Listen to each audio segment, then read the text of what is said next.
La semana en RCR, actualidad, entrevistas, comentarios del acontecer nacional e internacional en la semana en RCR.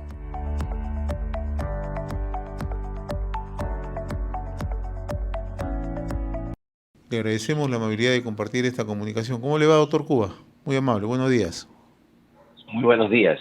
Un saludo a través suyo a todos los peruanos. ¿Cómo analiza esta semana, doctor Cuba? A ver, ¿cuál es el tema más saltante, no? Uy, Naturalmente no eh, podemos saltarnos, ¿no? La valla, ¿no? Tenemos que mirar con un poco de precisión. A ver, ¿cuál es desde su punto de vista el tema más saltante, el que ha concitado la mayor atención, las primeras planas, ¿no? Que ha merecido incluso un pronunciamiento de la propia presidenta? claro que el tema de fondo esta semana ha sido los relojes Rolex, que además ha Los sustituido relojes, ¿no? los relojes, claro, los relojes Rolex o la marca Rolex, digamos, Claro. que ha sustituido inclusive o ha hecho pasar a segundo plano el diálogo que tiene el Premier con las diversas bancadas políticas antes de recibir el día 3 de abril el voto de investidura. Por tanto, este diálogo que de por sí es importante, eh, parece ser que en estas circunstancias hubiese sido innecesario, por dos motivos. Primero, porque ya en la nueva constitución o en la modificación de la constitución que se ha hecho, ya este proceso de investidura del Premier ya se ha derogado, ya no existe. Y en segundo lugar, porque el Congreso es un Congreso amigo y esos diálogos se hacen solamente cuando tienes pues serias dudas de que te vayan a dar o no la investidura, pero en el caso del, del ministro Ariansen se da por descontado que eso ocurra así.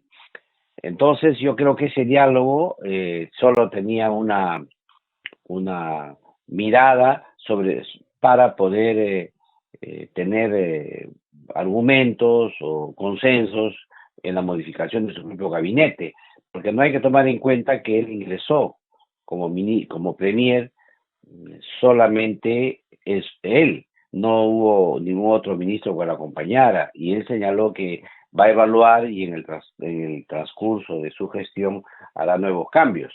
Y en este caso, creo que esta investidura le da pie a evaluar junto con los congresistas a cada uno de todos los ministros. Creo que esa es la razón y la naturaleza, que no es la razón inicial que siempre se dan para estos diálogos con las bancadas, que era sobre todo para conseguir los votos de investidura. Esto, que es un tema político relevante, que requería que la población conozca los detalles de estas reuniones que ha tenido el Premier con las bancadas, ha pasado desapercibido. Porque, claro, Desapercibido, ¿no? el tema de fondo ha sido el tema del Rolex, de los Rolex, ¿no? De los Rolex. Ahora, ayer la presidenta, en un pronunciamiento, él ha indicado que se va a poner a disposición del Ministerio Público conjuntamente con sus abogados. No ha dado mayores detalles, ¿no? Pero esto encierra de por sí en la presente semana una serie de conjeturas, una serie de incluso de suposiciones, qué es lo que hay detrás de estos relojes, ¿no? Tanto así que a media semana el Ministerio Público envió una comunicación al presidente del Consejo de Ministros, ya no solamente hablando de uno, dos o tres Rolex, hablando de 15 Rolex, ¿no? Pero también exigiendo en detalle lo que significa la planilla, los ingresos y la posibilidad de la existencia de algunos gastos protocolares, ¿no? Esto es en el término, digamos, más, si se quiere, más suave, se utiliza en esta comunicación, pero que de por sí encierra ya que la presidenta está en un menudo lío, ¿no? El tema es complejo porque pone a la presidenta en una minusvalía de gobierno y aumenta el protagonismo del Premier. Esto da como si fuera una figura británica, no que el rey reina pero no gobierna, debido a que estas acusaciones le generan no solamente el ruido político y las acusaciones, sino sobre todo le resta cierta legitimidad moral para gobernar. Entonces, yo creo que estos son dos temas muy duros que debería darse una solución eh, eh, en el más breve plazo. Y el Congreso, en este tema, lejos de iniciar una, como se dice, una censura, una vacancia de la presidente, que otra vez entramos al riesgo de estos cambios intempestivos de gobierno, debería más bien generar espacios para que el Premier pueda ir respondiendo a estas preguntas desde el punto de vista político. Porque aquí hay que diferenciar esto desde tres áreas. Uno es el tema legal, y bien dice la presidenta que tendrá que responder ante el Poder Judicial, la Fiscalía, etcétera. Dos es el tema político, que es que debería estar encargado el Premier, porque es el vocero del gobierno. Y tres es el tema moral que esto tiene detrás, que debería estar encargado con todas las fuerzas políticas, si es que persisten en no tocar, digamos, a la imagen, no mellar la imagen presidencial. Por ahí, en la idea de señalar que ya esto es un motivo de vacancia inmediata, olvidan que precisamente la Constitución es sabia en ese tema.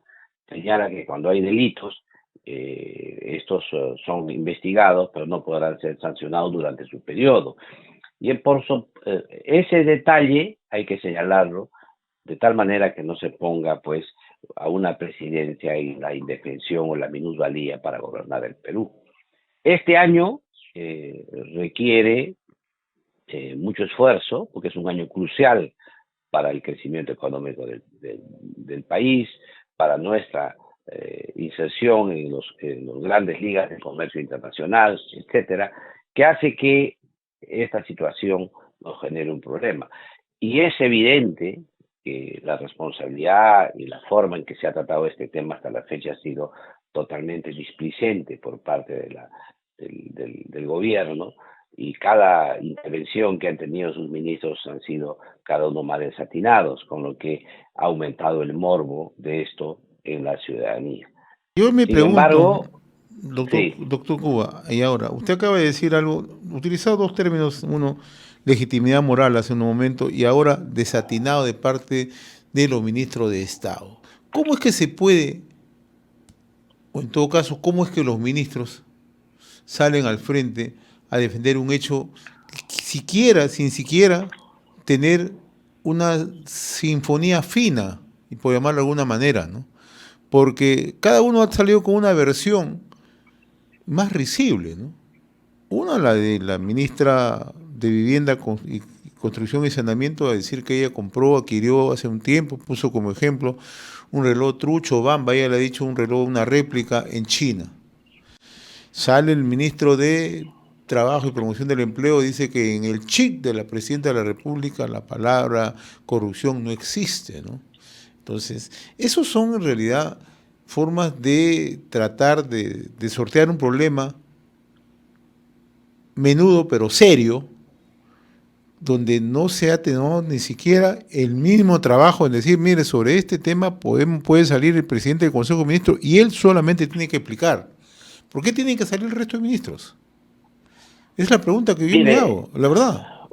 Usted ha señalado, bueno, también es un tema de comunicación corporativa, digamos. Claro. Aquí lo que debería haber ocurrido es un gabinete de crisis, reunión de todos el Consejo de Ministros. La presidenta tenía que haber señalado sus puntos de vista con cada uno de ellos, explicarle sus líneas, como se dice, su verdad, su línea de defensa y sus voceros. Y en ese momento se hace todo un plan que es coherente, que además se ajusta a la verdad y a la moral pública, y se sale al frente y se corta por lo sano.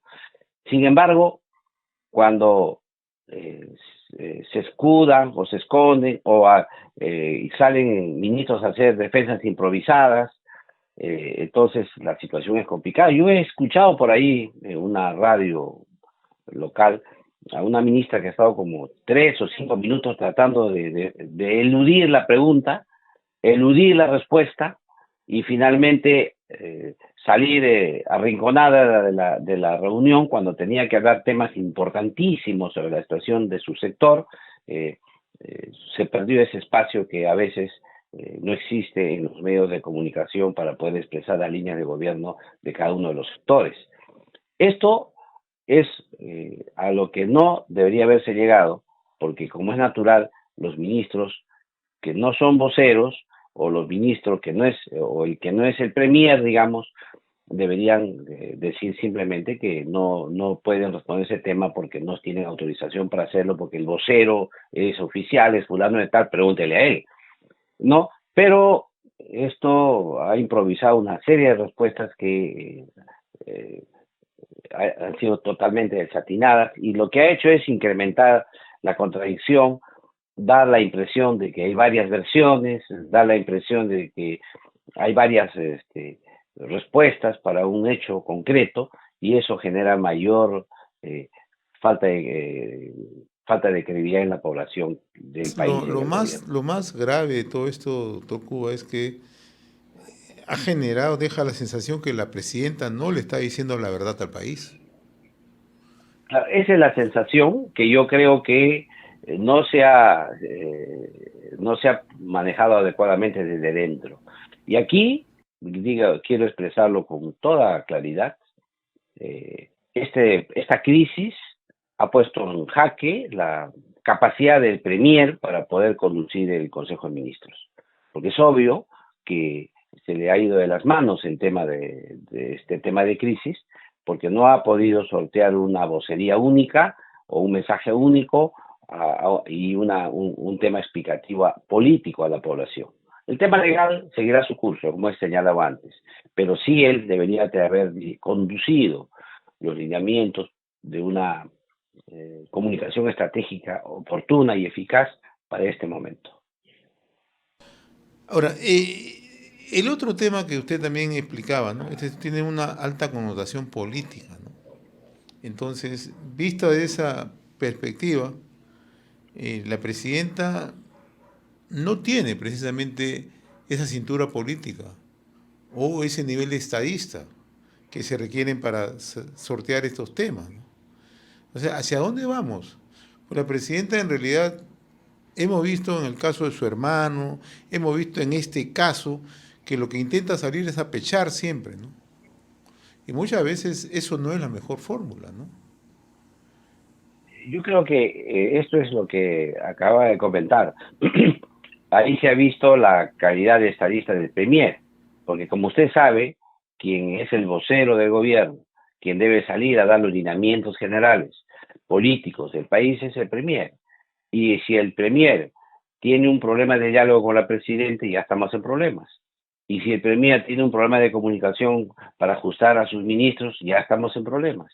Y si los ministros salen a hacer cada uno por su lado explicaciones a su manera, ya estamos en problemas. Si esto se produce por unos Rolex, imagínense qué sería si estamos en un conflicto limítrofe o estamos en un problema de un laudo internacional por un tema de una inversión compleja, etcétera. Yo creo que las acciones de gobierno tienen que ser meditadas, tienen que ser parte de todo una reunión interna que se tenga para poder dar líneas estratégicas de solución a los problemas. Yo creo que eso, lo que es más grave que los Rolex, es lo que ha puesto en evidencia ese tema de conducción gubernamental en el país. Usted ha escrito esta semana sobre la Organización Mundial de la Salud, una guía sobre los límites de hemoglobina y la anemia, que es un tema que también se toca poco. Deberíamos tocarlo todos los días, pues es un tema de política de salud pública. Entonces, pero estamos más envueltos en el tema de los Rolex, que no deja de ser un tema tampoco que se puede obviar, pero hay temas también que no pueden dejarse al margen, ¿no? Y por eso yo le invito a que comparta con usted, con nosotros, su columna, la OMS Guía sobre el límite de hemoglobina y anemia. Mire, la tesis quizá del artículo es que la metodología y las conclusiones que emite el INEI y que se han elaborado en conjunto con el Ministerio de Salud y con el Instituto Nacional de Salud no son las más adecuadas para medir el nivel de anemia en el país. Y esto a partir de una publicación que ha hecho la Organización Mundial de la Salud, que señala que los cortes o los límites para definir anemia tienen que tener ajustes en determinadas circunstancias. Y uno de esos ajustes es la altura. Y otro ajuste tiene que ver con algunos hábitos que tiene la población, como fumar, etcétera. Pero el tema relevante para nosotros como país es el tema de la altura, porque como señalámonos, como todos sabemos, una inmensa población vive arriba de los 500 metros sobre el nivel del mar, donde ya existen algunos requisitos para expresar el valor normal de la hemoglobina. Uno cuando dice tengo anemia o no tengo anemia, uno se basa en una cifra que sale en un resultado, un certificado de laboratorio que señala cuál es en gramos por ciento o gramos por decilitro la cantidad de hemoglobina o de concentración de hemoglobina que tiene la sangre. Y la hemoglobina es la proteína que moviliza el oxígeno desde los pulmones, que entran por la respiración, hasta los pulmones, de ahí hasta todos los tejidos, y trae de los tejidos el dióxido de carbono, que es expelido luego en la expiración, o cuando uno, en el proceso de respiración, que es fundamental, digamos, para el ser humano. Esta hemoglobina entonces es sumamente importante, pero esta hemoglobina, para que pueda funcionar adecuadamente, requiere unos niveles para poder suplir la carencia o las necesidades que tiene el organismo. Y medir esto es complicado. Lo ideal sería que haya una medición por cada caso, una medición por cada paciente, digamos. Aquí lo que se ha hecho es una medición y luego un promedio estadístico, de tal manera que se ha señalado el corte por edades. En ese sentido, se ha dado nuevas cifras. Y además, y ahí viene lo novedoso, se ha hecho ajustes para las personas que viven en lugares altoandinos. Y esto va a modificar la cifra en modo obligatorio que tenemos el día de hoy de niveles de anemia. En un caso, posiblemente se incremente, que es en el tema de la costa, y posiblemente en el caso de la sierra disminuya sus valores relativos de anemia que hoy día tenemos como muy altos. Esto va a requerir un trabajo de gabinete que tenga el Ministerio de Salud con el Instituto Nacional de Salud, con el INEI, para que la nueva metodología que se nos presente el próximo año podamos tener ya una cifra más ajustada a los estándares internacionales y que sea de alguna manera comparable ya con los estándares que se usan en otros países. Creo que esta idea es importante porque eso nos permite intervenir con mayor eficacia en los programas sociales. Es conocer la magnitud exacta de acuerdo al nivel de altura que tiene nuestro país o que vive o que reside la población de nuestro país, nos va a permitir tomar mejores medidas, más dirigidas a la población objetivo, con la finalidad de lograr la eliminación de la anemia en el país. Por otro lado, en mi artículo resalto una vez más la importancia que se tiene de fortificar el arroz, debido a que el arroz es un alimento que consumen todos los peruanos, es un alimento nacional, digamos, de alto consumo, y por lo tanto en una ración diaria de alimentos debe de ahí también las necesidades que se tienen, no solamente de hierro, sino también de ácido fólico, vitamina B y vitamina A, que son esenciales para la producción de anemia. Hay que señalar, sin embargo, que también es necesario afinar los métodos de diagnóstico, no solamente avanzar en el tema de la hemoglobina, que es la medición que se hace, sino también ver la ferritina, que esperamos que eso también se pueda trabajar en estas mesas que se tengan para mejorar el diagnóstico de anemia en el país. La conclusión de todo esto es que todavía no sabemos la magnitud exacta de la anemia en el país. Sabemos hoy, en global, digamos, cómo estamos, a través de una medición estándar para todo el país, pero todavía nos falta afinar exactamente en aquellos bolsones de población que están en la altura, en las zonas interandinas. Y aquí la medición se va haciendo cada 500 metros de altura, o sea, a los 500 metros, a los 1000 metros, a los 1500 metros, a los 2000 metros, y así sucesivamente se va haciendo una corrección y un ajuste estadístico para saber exactamente la magnitud de la anemia en cada uno de los lugares. Conociendo mejor esto, nos va a permitir intervenir mejor también y ojalá en el corto plazo, aplicando estas medidas adicionales como el arroz fortificado, podamos resolver el tema de la anemia en el país. Primordial como es la salud pública, fundamentalmente el tema de anemia y de nutrición infantil, ¿no? ¿Por qué este es un tema que no se coloca en la agenda del día a día? ¿Por qué no se interioriza, sobre todo en aquellas zonas rurales, en zonas alejadas? ¿Por qué solamente responde, como usted dice, a un cuadro estadístico y a partir de ahí una declaración? Mire, el asunto es bien complejo porque tiene que ver con la mentalidad de la formación académica de los médicos y profesionales de la salud, que están obligados a mirar solamente los servicios de salud, es decir, a los pacientes que llegan a los establecimientos, y los estándares que se usan en estos establecimientos a veces son uniformes para todos los ciudadanos del país, sin tomar en cuenta, como lo dice el propio informe de la Organización Mundial de la Salud, que hay que tomar también a la altura. Inclusive la Organización Mundial de la Salud habla de las etnias, que es importante también en estos lugares hacer correcciones de ese tipo. Pero además de eso, la formación académica plantea dar el diagnóstico del paciente sin tomar en cuenta un segundo diagnóstico que debía hacerse en modo inevitable, que es el diagnóstico de intervención social. Es decir, el médico debe tener en mente cómo voy a actuar sobre los determinantes sociales de la salud. Vamos a poner el caso de la misma anemia. Si viene un niño con anemia, un niño de 8 años, 9 años con anemia, entonces, ¿qué debería hacer el médico apenas le da el resultado, digamos, le dice, mira, tú tienes anemia?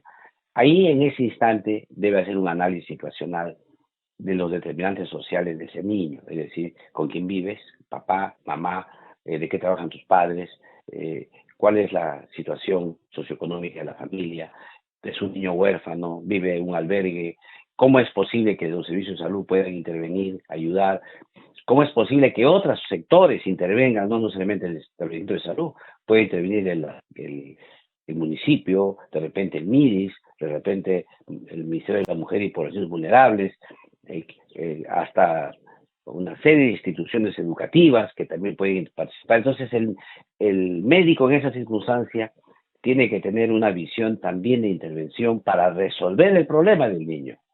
Y esto, como sabemos, es más complejo, que son problemas sociales, pero hay las herramientas necesarias para hacerlo.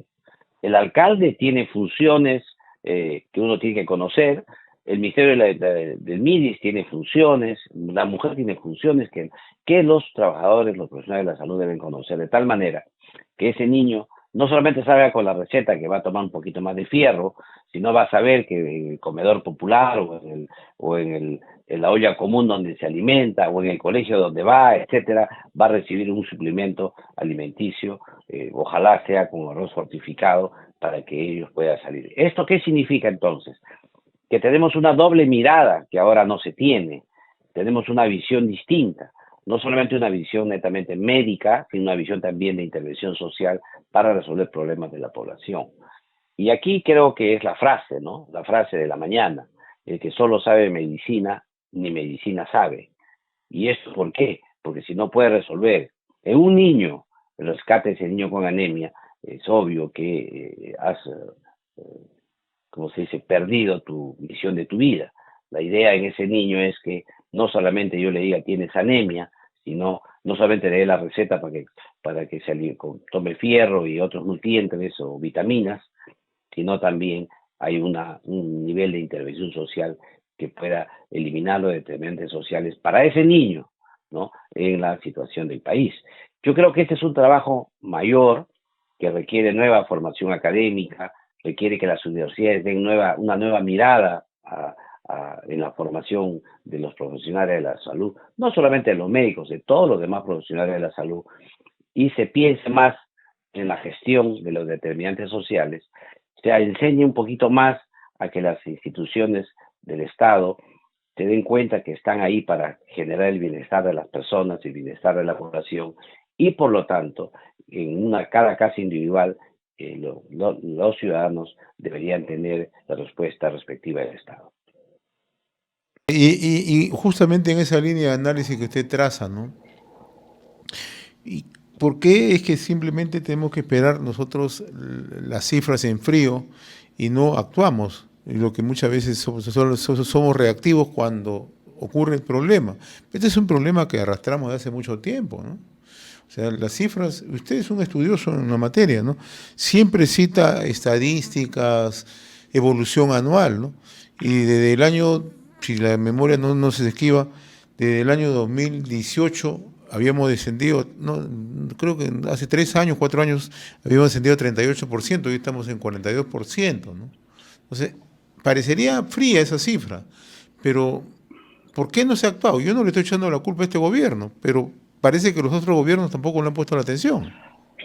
Mire, aquí hay algunos temas. Mire, la cifra de la anemia es una curva que parece un serrucho, ¿no? Fluctúa. Sube, baja, pero no es consistente. No hay una tendencia solo a la baja, o no hay una tendencia solo a la baja, sino que baja y vuelve a subir. ¿Por qué?